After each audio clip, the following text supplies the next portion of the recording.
जब उसकी मां ने अपने पति को पीटा तब भी उस लड़की के चेहरे पर एक शैतानी मुस्कान थी। फिर वह नंगे पांव कांच पर चल पड़ी, लेकिन उसके पैरों पर एक भी चोट नहीं आई। वह चुपचाप कमरे में चली गई। तभी उसकी मां दोबारा सीढ़ियों से नीचे आई। साफ था कि उसे नहीं पता था कि अभी क्या हुआ था। उसके पिता को भी कुछ अजीब महसूस हुआ। उन्हें लगा कि इस घर में कुछ अशुद्ध या अलौकिक चीज है। सुबह घर की खिड़की पर एक मरी हुई बिल्ली लटकी हुई थी।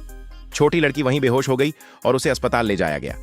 वापसी में उनके पड़ोसी की कार रास्ते में खड़ी थी, इसलिए उसके पिता जवाब लेने पड़ोसी के घर गए।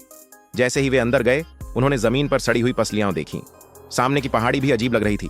जब वे पड़ोसी के घर में और अंदर गए तो उन्हें एक खून से भरा हुआ गड्ढा दिखाई दिया। उन्हें लगा कि उन्होंने किसी गंदगी पर पैर रख दिया है, लेकिन वो एक मरी हुई मुर्गी थी। उस वक्त वह बहुत डर गए। तभी अचानक पड़ोसी उनके पीछे आ खड़ा हुआ। वह सीधे उसके पिता को घूर रहा था। उसके पिता डर के मारे कुछ बोल नहीं पाए। एक बिल्ली वहां से बाहर भाग गई। रात को जब वे सो रहे थे तो बगल वाले कमरे से अजीब आवाजें आ रही थीं। उसके पिता को लगा कि जरूर पड़ोसी कुछ गड़बड़ कर रहा है, लेकिन पड़ोसी तो बहुत कमजोर और लाचार लग रहा था। घर की सारी चीजें गायब थीं, सिर्फ एक कपड़ा और एक मशीन चल रही थी। जब उसके पिता ने पुलिस को बताया तो उन्होंने यकीन नहीं किया। पुलिस के जाने के बाद पड़ोसी ने अजीब सा चेहरा बनाकर उसके पिता को देखा। घर में अजीब घटनाएं बढ़ती जा रही थीं। उसके पिता के पास कोई विकल्प नहीं था, तो उन्होंने अपने भाई को बुलाया, जो एक ओझा भूत भगाने वाला था।